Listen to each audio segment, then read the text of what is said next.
شکار پھنس گیا ہے جناب سمن۔ وہ اسی روپ میں تھا جس میں آپ نے بتایا تھا۔ میں نے اسے نیچے رکھا ہے۔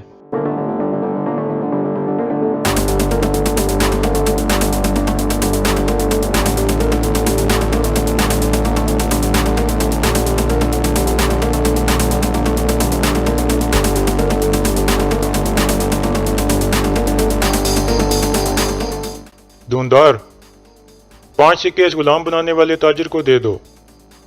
یہ غلام میرا ہے ارطغرل صاحب، میں نے اسے خرید لیا ہے، تو پھر اسے مجھے بیچ دو۔ اس غلام کے کتنے لوگ ہیں؟ السلام علیکم ناظرین، اس قسط کے آغاز میں جاویدار قبیلے کے لوگوں نے ایک آدمی کو پکڑا ہوا تھا۔ قبیلے کے سردار کی بیٹی اسلحان اس سے تفتیش کر رہی تھی اور اس سے پوچھتی ہے، بتاؤ تم نے کیسے ہماری چیزوں کو تباہ کیا؟ لیکن کافی کوشش کے باوجود بھی وہ آدمی نہیں بتاتا۔ اس کے بعد قبیلے کا سردار جس کا نام جاندار تھا وہ اسے پکڑ لیتا ہے اور اس کا ایک کان کاٹ ڈالتا ہے، جس کے بعد وہ آدمی بول پڑتا ہے اور کہتا ہے، یہ سب اورال صاحب کا منصوبہ تھا، میں بے گناہ ہوں۔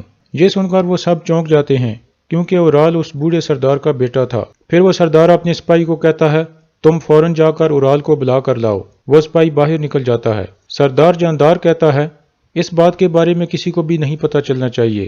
اتنے میں وہ آدمی ایک خنجر سے حملہ کر دیتا ہے، لیکن اسلحان اس کا حملہ ناکام بنا کر اس کی گردن پر خنجر پھیر دیتی ہے۔ اس طرح وہ آدمی مر جاتا ہے اور سردار غصے میں اورال کا نام پکارتا ہے۔ دوسری طرف سمن کے مہمان خانے میں ایک باورچی کہتا ہے، اورال صاحب کا کھانا تیار ہے، کون لے کر جائے گا؟ سمن کی بہن ماریا کہتی ہے، مجھے دے دو، میں خود لے کر جاؤں گی۔ پھر وہ کھانا لے کر اندر کی طرف جاتی ہے تو ایک آدمی اسے کہتا ہے، ماریا مجھے تم سے پیار ہو گیا ہے، برائے مہربانی ہاں کر دو۔ یہ سن کر ماریا غصے میں آ جاتی ہے اور اسے لاتیں مار کر گرا دیتی ہے اور کہتی ہے، جاؤ جا کر کسی اور کو بیوقوف بناؤ۔ پھر وہ کھانا لے کر اورال کے پاس پہنچتی ہے اور کہتی ہے، یہ میں نے اپنے ہاتھوں سے تیار کیا ہے۔ سمن کہتا ہے، شکریہ ادا کرو اورال صاحب، ماریا ہر کسی کی خدمت نہیں کرتی۔ پھر اورال کہتا ہے، بہت شکریہ آپ کا کھانا لانے کے لیے۔ ماریا کے جانے کے بعد اورال کہتا ہے، آپ جانتے ہیں سمن صاحب، ان زمینوں پر طاقت ہی ہر چیز ہے اور سونا اس کو نافذ کراتا ہے، لیکن یہ 2 قافلوں کا سونا کچھ بھی نہیں ہے کیونکہ میں بہت بڑے لوگوں سے مقابلہ کرنا چاہتا ہوں۔ سمن کہتا ہے، کیا تم نے یہ بات اپنے بابا کو بھی بتائی ہے؟ اورال کہتا ہے، میرے بابا کو اس میں شامل مت کرو۔ سمن کہتا ہے، جو بات تم اپنے بابا کو بتا نہیں سکتے اس پر عمل کیسے کرو گے؟ اورال کہتا ہے، بہت جلد تم دیکھ لو گے۔ اتنے میں ایک سپاہی وہاں آتا ہے اور کہتا ہے، اورال صاحب، جاندار صاحب ایک دکان پر آپ کا انتظار کر رہے ہیں اور ٹوکٹا مش بھی ان کے ساتھ ہے۔ سپاہی کے جانے کے بعد سمن کہتا ہے، میں نے تمہیں کہا تھا کہ ٹوکٹا مش ایک مصیبت ہے۔ اورال کہتا ہے، اگر ایسا ہے تو وہ میرے ہاتھوں سے مرے گا۔ سمن کہتا ہے، محتاط رہنا، کہیں تم اپنے بابا کے ہاتھوں ہی نہ مارے جاؤ۔ اورال کہتا ہے، میں نے موت کے فرشتے کے ساتھ ایک معاہدہ کیا ہے، وہ تب تک میرے سامنے نہیں آئے گا جب تک میں اپنا انتقام نہ لے لوں۔ میرے گاؤں کو موت کا مزہ چکھنے دو۔ یہ کہہ کر وہ باہر نکل جاتا ہے۔ اس کے جانے کے بعد ماریا اندر آتی ہے۔ سمن کہتا ہے، وقت آ گیا ہے ماریا، تم جا کر کالی بیوہ والا میٹھا شربت تیار کرو۔ یہ سن کر ماریا مسکراتی ہے اور باہر نکل جاتی ہے۔ پھر سمن کا خاص آدمی وہاں پہنچتا ہے اور کہتا ہے،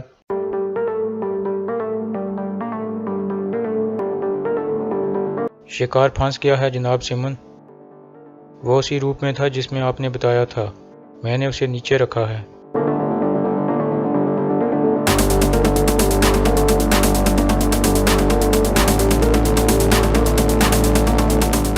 دوسری طرف اورال اس دکان میں پہنچتا ہے جہاں اس کا والد موجود تھا اور وہ ٹوکٹا مش کو مردہ حالت میں دیکھ کر چونک جاتا ہے۔ اس کا والد کہتا ہے، شکر ہے تمہاری والدہ جوانی میں ہی فوت ہو گئی تھی اور یہ دن نہ دیکھ سکی۔ کیا میرا سونا کم بڑھ گیا تھا جو تم نے گاؤں والوں کے حق پر ڈاکہ ڈالا؟ اورال کہتا ہے، میں نے کچھ غلط نہیں کیا بابا، یہ سب جھوٹ اور بہتان ہے، آپ کو مجھ سے زیادہ اس ٹوکٹا مش پر اعتبار ہے۔ سردار جاندار کہتا ہے، تمہارے گناہ اتنے زیادہ ہیں کہ ایک دریا سے بھی دھوئے نہیں جا سکتے، مجھے ٹوکٹا مش نے سب کچھ بتا دیا ہے۔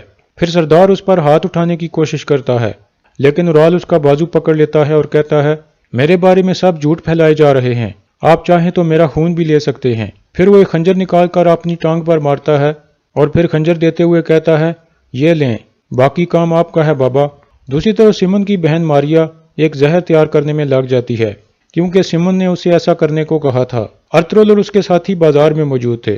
انہوں نے کافی ساری کھالیں گھوڑوں پر لادی ہوئی تھیں لیکن انہیں کوئی گاہک نہیں مل رہا تھا۔ وہ چلتے چلتے ایک جگہ پہنچتے ہیں جہاں اسلحان کھڑی تھی۔ ارطغرل اسے پوچھتا ہے، کیا جاندار صاحب یہی ہیں؟ اتنے میں اندر سے اسلحان کا بھائی اورال لنگڑاتے ہوئے باہر نکلتا ہے اور کہتا ہے، کیا کاروبار اچھا نہیں جا رہا ارطغرل صاحب؟ ارطغرل کہتا ہے، اور آپ شاید کوئی لڑائی کر کے آئے ہیں اورال صاحب، مجھے تو آپ نے یہاں لڑنے سے منع کیا تھا، اور محتاط نہ رہنے کی وجہ سے آپ زخمی بھی ہو گئے ہیں۔ اورال آگے سے کوئی جواب نہیں دیتا اور مسکرا کر وہاں سے چلا جاتا ہے۔ اتنے میں ایک آدمی آتا ہے اور بامسی سے پوچھتا ہے، یہ کس چیز کی کھالیں ہیں؟ بامسی کہتا ہے، بھائی ہر چیز کی کھالیں ہیں ہمارے پاس، ریچھ، بیل، سانپ، بھیڑیا، خرگوش اور بہت ساری چیزوں کی کھالیں ہیں۔ وہ آدمی کہتا ہے، میں ایک کھال کے بدلے میں ایک سونے کا سکہ دوں گا۔ یہ سن کر اسلحان بول پڑتی ہے اور اس آدمی سے کہتی ہے، کیا تم کبھی شکار پہ گئے ہو؟ وہ آدمی کہتا ہے، نہیں۔ اسلحان کہتی ہے، اسی لیے تم ان کھالوں کی اتنی کم قیمت لگا رہے ہو، شکاری بہت خطروں سے ان چیزوں کا شکار کرتے ہیں۔ وہ آدمی کہتا ہے، خیر ہے اسلحان میڈم، کیا آپ ان کی شراکت دار ہیں؟ اسلحان کہتی ہے، نہیں، میں تاجر کے کام کی عزت کرتی ہوں، کم قیمت لگانے سے ان کی محنت ضائع ہو جاتی ہے۔ پھر وہ آدمی کچھ سوچنے کے بعد کہتا ہے، پھر آپ مجھے بتائیں کہ ان کی قیمت کیا ہے؟ اسلحان کہتی ہے، ایک کھال کے بدلے میں 4 سونے کے سکے۔ آدمی کہتا ہے، بالکل نہیں، کیا آپ مجھے دیوالیہ کرنا چاہتی ہیں؟ اسلحان کہتی ہے، میں جانتی ہوں تم ان کھالوں پر مزید ایک سکہ لگا کر سدھارو گے اور پھر 10 سکوں کے بدلے میں بیچو گے۔ وہ آدمی کہتا ہے، میری مجبوری ہے کہ مجھے ان چیزوں کی ضرورت ہے، ورنہ میں کبھی نہ لیتا۔ ٹھیک ہے، کھالیں اتارو۔ بامسی کھالیں اتارنے لگتا ہے۔ ارطغرل کہتا ہے، اسلحان خاتون، کاش ہم پہلے آپ سے مل جاتے تو ہمارا اتنا وقت ضائع نہ ہوتا۔ اسلحان آگے سے مسکراتی ہے۔ پھر وہ آدمی سونے کے سکے دیتا ہے جن کو بامسی چیک کرتا ہے۔ پھر وہ اس کا شکریہ ادا کر کے ایک طرف چلے جاتے ہیں، جبکہ ارطغرل اسلحان خاتون کے ساتھ دوسری طرف چہل قدمی کرنے لگتا ہے۔ اسلحان کہتی ہے، ان تاجروں کو سمجھنا مشکل ہوتا ہے۔ ارطغرل کہتا ہے، اور آپ جانتی ہیں کہ کیسے ان کو توڑ کر نیچے لانا ہے۔ اسلحان کہتی ہے، شکریہ، میں نے سنا ہے کہ کائی قبیلے کی عورتیں کافی ہنرمند ہیں، ان کی تیار کی ہوئی قالینیں آپ یہاں لاؤ، آپ کو زیادہ منافع ہوگا۔ ارطغرل کہتا ہے، کئی سالوں کی خشک سالی ہمارے اوپر باری پڑی ہے اسلحان خاتون، ہم کچھ تیار نہیں کر سکے۔ اسلحان کہتی ہے، کچھ دنوں میں یہاں وینس کے لوگ آنے والے ہیں، وہ ترکوں کی بنائی ہوئی چیزوں کو بہت پسند کرتے ہیں، آپ ان کو بیچنے کے لیے کوئی چیزیں تیار کرو۔ ارطغرل کہتا ہے، میں آپ کا احسان کبھی نہیں بھولوں گا اسلحان خاتون، آپ کا بہت شکریہ۔ دوسری طرف ایک آدمی نے کچھ بوڑھے آدمیوں کو غلام بنا کر ایک جگہ باندھا ہوا تھا اور اعلان کرتا ہے، جو کوئی بھی ان غلاموں کو خریدنا چاہتا ہے وہ 5 سکوں کے بدلے میں ایک غلام کو خرید سکتا ہے۔ اتنے میں اورال وہاں پہنچتا ہے اور 5 سکے پھینک کر ایک غلام کو خرید لیتا ہے اور پھر اس غلام کو کہتا ہے، بھاگو، اگر تم میرے تیروں سے بچ گئے تو تم آزاد ہو جاؤ گے۔ وہ غلام بھاگنے لگتا ہے اور اورال اس کا نشانہ لے کر تیر چلا دیتا ہے۔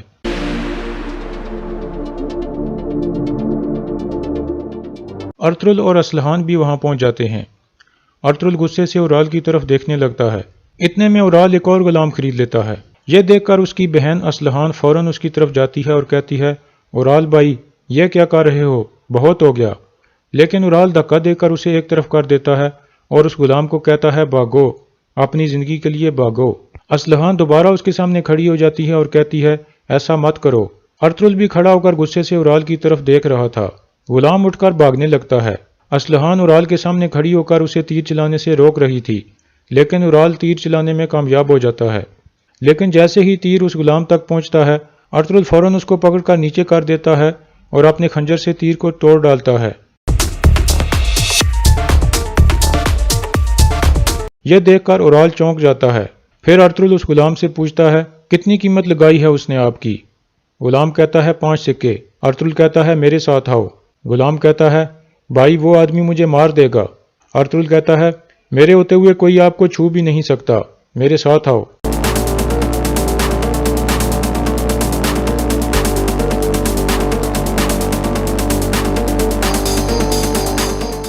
دوندار، 5 سکے اس غلام بنانے والے تاجر کو دے دو۔ یہ غلام میرا ہے ارطغرل صاحب، میں نے اسے خرید لیا ہے۔ تو پھر اسے مجھے بیچ دو۔ اس غلام کے کتنے لوگ ہیں؟ یہ سن کر اورال مسکرانے لگتا ہے۔ دوسری طرف سمن اپنے تہہ خانے میں موجود تھا۔ پھر وہ ایک خط دیکھ کر کہتا ہے، یہ خط نقلی ہے۔ پھر وہ اٹھ کر اس آدمی کے پاس جاتا ہے جس کو انہوں نے سلطان علاء الدین کا جاسوس سمجھ کر پکڑا تھا، لیکن وہ آدمی بالکل اپنا منہ نہیں کھول رہا تھا اور انہیں کچھ بھی نہیں بتا رہا تھا، جس وجہ سے سمن غصے میں آ کر اس پر تشدد کرنے لگتا ہے۔ لیکن پھر بھی وہ آدمی نہیں بولتا۔ سیمن اپنے آدمی سے کہتا ہے، اب ہمیں دوسرے طریقے سے پتہ لگانا پڑے گا۔ ترک اپنے مردوں کو نہیں چھوڑتے، ہم اسے مار کر پھینک دیں گے اور یہ جس کے لیے بھی کام کرتا ہے وہ اسے لینے ضرور آئے گا، پھر ہمیں اس کی اصلیت کا پتہ چل جائے گا۔ اتنے میں سیمن کا ایک آدمی اندر داخل ہوتا ہے اور سیمن کو بتاتا ہے کہ بازار میں ایک مسئلہ ہو گیا ہے، آپ کو وہاں چلنا چاہیے۔ یہ سن کر سیمن فوراً باہر نکل جاتا ہے۔ باہر ارطغرل اورال سے پوچھ رہا تھا، اس غلام کے بدلے میں کتنے سکے لوگے؟ اورال کہتا ہے 10 سکے۔ ارطغرل دھندار کو کہتا ہے، اورال صاحب کو 10 سکے دے دو۔ دھندار 10 سکے نکال کر اورال کے آگے پھینک دیتا ہے۔ اورال غصے میں آ جاتا ہے۔ اسلحان اسے کہتی ہے، بہت ہو گیا بھائی، اب رک جاؤ۔ اورال سکے نہیں اٹھاتا اور اپنے آدمی کے ساتھ ایک طرف چلا جاتا ہے۔ اتنے میں سیمن وہاں پہنچتا ہے اور کہتا ہے، ایک بوڑھے غلام کے لیے 10 سکے، واہ، میں اس اچھے آدمی کے ساتھ بیٹھ کر کھانا کھانا چاہتا ہوں۔ مجھے امید ہے کہ آپ میری دعوت سے انکار نہیں کرو گے ارطغرل صاحب۔ ارطغرل کہتا ہے، میں اپنے ساتھیوں کے ساتھ دعوت پر آؤں گا۔ سیمن کہتا ہے، یہ سن کر مجھے خوشی ہوئی ارطغرل صاحب، آئیے۔ پھر سیمن ان کو لے کر اندر چلا جاتا ہے اور کہتا ہے، بیٹھیے ارطغرل صاحب۔ ارطغرل اپنے ساتھیوں کو ایک طرف جانے کا اشارہ کرتا ہے اور خود سیمن کے سامنے بیٹھ جاتا ہے۔ اتنے میں سیمن کا خاص آدمی بھی وہاں سے گزرتا ہے جسے ارطغرل غور سے دیکھتا ہے۔ ارطغرل کے ساتھی دوسرے میز پر بیٹھ جاتے ہیں۔ اتنے میں ماریا وہاں آتی ہے اور ان سے پوچھتی ہے، بہادر سپاہی کیا پسند فرمائیں گے؟ ترگت کہتا ہے، پانی۔ ماریا کہتی ہے، صرف پانی؟ اگر سیمن صاحب نے سنا کہ میں نے ان کے مہمانوں کو صرف پانی دیا ہے تو وہ خفا ہوں گے۔ ترگت پھر کہتا ہے، ہم صرف پانی چاہتے ہیں۔ ماریا کہتی ہے، آپ کی لمبی زندگی ہو بہادر سپاہیوں۔ پھر وہ وہاں سے جانے لگتی ہے تو سیمن اسے بلا لیتا ہے اور کہتا ہے، ماریا، پہلے ہمارے لیے مشروبات لے کر آؤ۔ دھندار ترگت کو کہتا ہے، یہ لڑکی ماریا اپنی نظریں آپ سے ہٹا ہی نہیں رہی تھی ترگت بھائی۔ دوسری طرف سیمن کہتا ہے، یہ بازار کئی سالوں سے چل رہا ہے، لیکن یہ پہلی دفعہ ہے کہ کسی آدمی نے غلام کی زندگی کے لیے سونا دیا ہو۔ ارطغرل کہتا ہے، میں کئی سالوں سے سفر کر رہا ہوں، لیکن یہ پہلی دفعہ ہے کہ کوئی لطف اندوز ہونے کے لیے قتل کر رہا ہو۔ اتنے میں ماریا آ جاتی ہے اور 2 گلاسوں میں شربت ڈالتی ہے۔ سیمن کہتا ہے، آپ کے مسلمان بھائی اورال نے رحم کرنا نہیں سیکھا، اگر آپ بیچ میں نہ آتے تو میرے آدمی ضرور اسے روکتے۔ ارطغرل کہتا ہے، مسئلہ ظلم کا نہیں ہے بلکہ آپ کے بازار کی تنظیم کا ہے سیمن صاحب، یہ غریبوں پر ظلم کرنے کے لیے بنا ہے۔ سیمن مسکراتے ہوئے کہتا ہے، تاجر کے طور پر سخاوت ایک اچھی بات ہے، میرے خیال میں آپ کو بازار میں دوسری چیزیں بھی دیکھنی چاہیے۔ ارطغرل کہتا ہے، ہم ترک لوگ غریبوں کو امید دلانا پسند کرتے ہیں، ہم آگے بھی آپ کے بازار میں آتے رہیں گے، اب مجھے چلنا چاہیے۔ یہ کہہ کر ارطغرل اور اس کے ساتھی باہر نکل جاتے ہیں۔ ان کے جانے کے بعد ماریا سیمن کے پاس آ کر کہتی ہے، بھائی، ایسا لگ رہا ہے کہ ترکوں میں ایک ایسا آدمی سامنے آ گیا ہے جس کو آپ سونے سے نہیں خرید سکتے۔ سیمن کہتا ہے، اب تک میں ان کے تمام ہیرو جہنم میں بیچ چکا ہوں۔ یہ کہہ کر سیمن ایک طرف چلا جاتا ہے اور یہاں اس قسط کا اختتام ہو جاتا ہے۔